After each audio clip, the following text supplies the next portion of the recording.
With the future of American elections on the line, let's bring in MS Now Justice and intelligence reporter Ken Dilanian. He's the one who broke the story. Also with me, MS Now's Ayman Mohyeldin, and Brendan Ballou is the CEO of Public Integrity Project. He's also a former federal prosecutor who spent 2 years prosecuting January 6th rioters. Ken, let's start with your reporting. Who is the FBI investigating and why?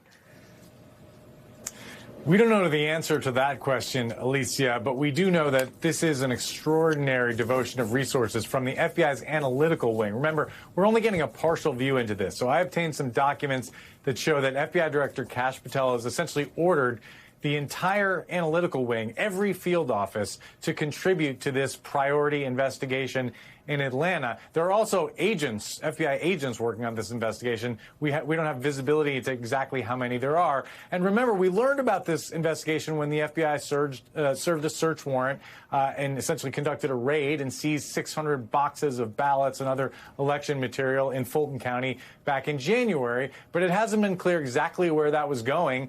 And now what we see is that Kash Patel is pressing the FBI to conduct a series of records checks over the next couple of weeks, a total of 708 per analyst. And we're talking about 260 analysts from around the country. So hundreds of thousands of record checks.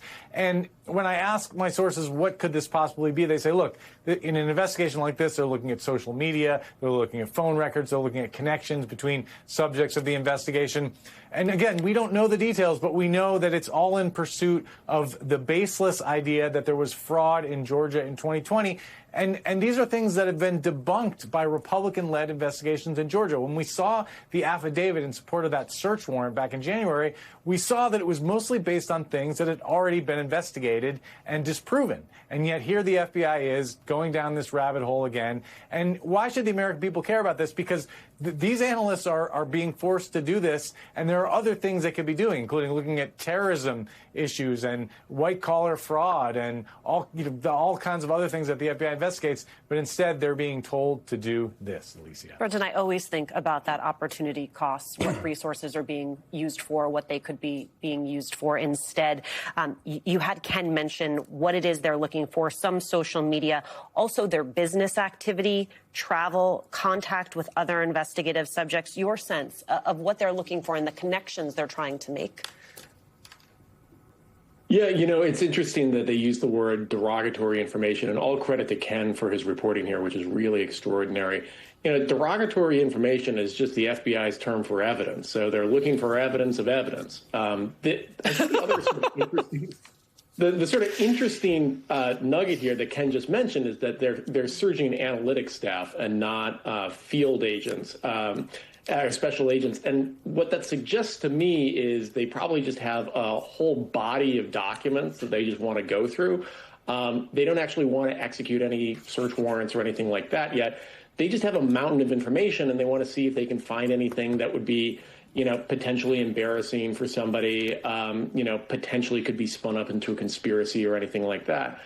I'll also just say, thinking back to the times that we were doing January 6th investigations, I think it's important to remember that a lot of the president's supporters are just living in a completely different media ecosystem here. And so, as important for them as actually trying to bring a case here is the appearance of making progress towards revealing a grand conspiracy. And once you do that, you can undermine faith in elections generally, even if you don't uncover anything. So this could be less about bringing a specific, criminal indictment and more about laying the foundations for anti-democratic activities at the midterms.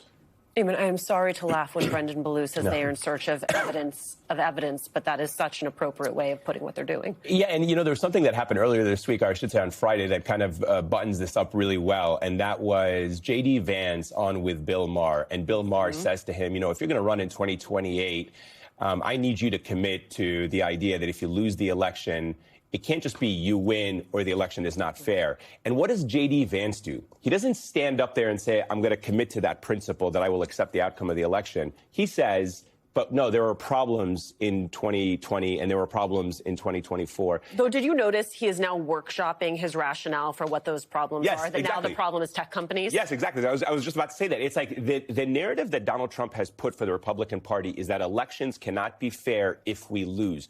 Now it's up to you to go find out why, and how. And so that is how I am reading the developments that are taking place in Georgia. It's not about fairness. It's not about accountability. It is not about fraud. It is about Donald Trump wanting to expunge his past. He wants to rewrite history. He wants to make sure that Republicans have an excuse for why they lost so that he cannot be blamed for those losses. And now he's going to find the evidence, to Bill's point, to find the evidence to support that narrative. And everything else falls in place in accordance with that, so much so that J.D. Vance is not even willing to say he's going to accept the outcome of an election. He's going to say elections are not fair if we lose. That is what this is all about, not just in the upcoming midterms, but even beyond in 2028. But to Bill's point, I think the concern that we should all be having right now is that you're going out there to try to create and sow doubt for American voters so that when something happens and it doesn't go according to plan, you then have the justification, you have the excuse, you are able to say to people, we're going to try to get the situation under control. We're going to create the problem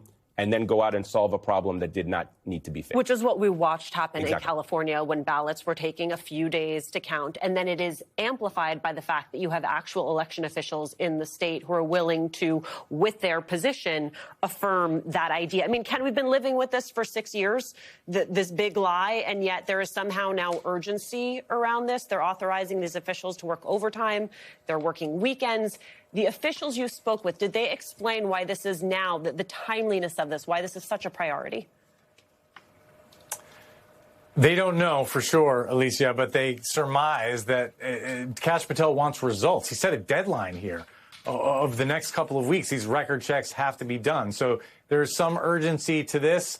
And look, all the points just made are absolutely spot on. Confidence in election counting and results is crucial in a democracy. And what this is doing is undermining confidence. Remember, back in 2020, Donald Trump asked the Justice Department to send a letter saying that they believe there might have been fraud in the election they want to investigate to a person. Senior officials in that Justice Department refused to do it and said they would resign instead. This is a much different Justice Department. They are willing to go down these roads. Yes. And if we get a situation in the midterms where there is a contested Senate election, we can expect that the Justice Department will lean into the idea that there may have been fraud, that there should be an investigation, and that will change the picture. That will be much different from what happened in 2020, and it could really undermine getting a fair result. Well, and Brendan, it's not just a different DOJ. You have Kash Patel at the FBI. You have Bill Pulte as the acting director of national intelligence. You had the president talking about what it is he wants to see from Pulte. Take a listen. Bill is there just for a fairly short period of time. But while he's there, I said, you can declassify whatever you want. Do you think we're going to get some soon, or maybe 2020? I told him you can do it as fast. You got to ask him. All right. But I think, Mr. Fred, I think that Bill will declassify. I told him you can declassify whatever you want. What does declassifying those records actually accomplish, Brendan? Continuing to sow doubt in any past efforts to administer elections and, lay the foundation for undermining future ones. The challenge that Pulte is going to have is the administration's already tried to declassify documents out of ODNI. I don't think it really landed with much of a splash. Pulte obviously has zero intelligence experience, so he's going to really struggle, I think, to work through the bureaucracy to find any documents that he thinks could be embarrassing or incriminating or could be used to spin up a conspiracy theory.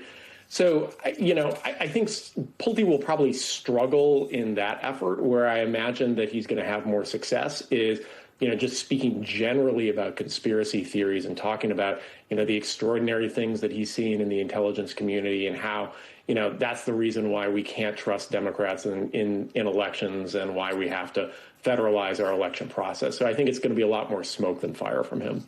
We heard just in the past 24 hours from both Hillary Clinton and former CIA Director John Brennan about the cost of Trump's pattern of using law enforcement, the FBI, the DOJ, to do his bidding. Take a listen.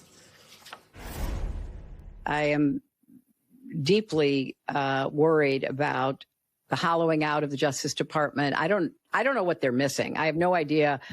what the Russians, the Chinese, and others are doing, what crime, syndicates are doing. They don't seem to care. They don't seem to pay much attention to that. They're more interested in going after, his perceived enemies. You would think he'd be spending his time, and you would think that the departments and agencies of the executive branch would be focusing on what we need to do to help the American people and to address the threats and challenges that we face on a daily basis. But again, Donald Trump fixates on the past to the detriment, again, of the welfare and the well-being of the American people. This is a president who ran in part on the idea that he was going to make America safer, and instead this is what he's doing. And we're currently involved in two wars, both the Russia war in Ukraine and the Iran war in the Middle East. I know we'd like to think that it's over, but those are still two countries that are adversaries to the United States, if not outright enemies, and they have very sophisticated technological capabilities. And what are we doing with our national security apparatus, with our acting DNI? Instead of him coming out there and telling the American people, here's what we're doing to shore up our election capabilities, our capacities, making sure that electronically our systems are sound.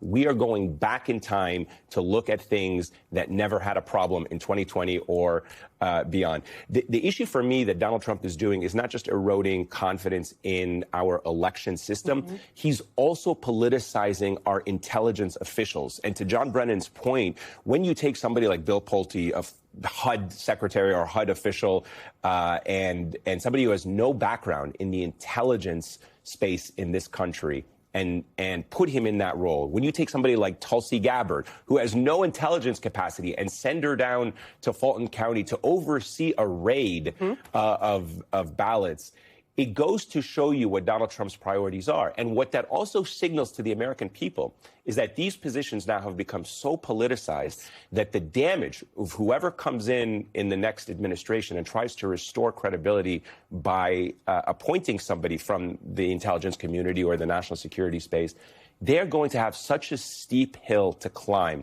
because the public now sees these positions as being henchmen for the office of the presidency.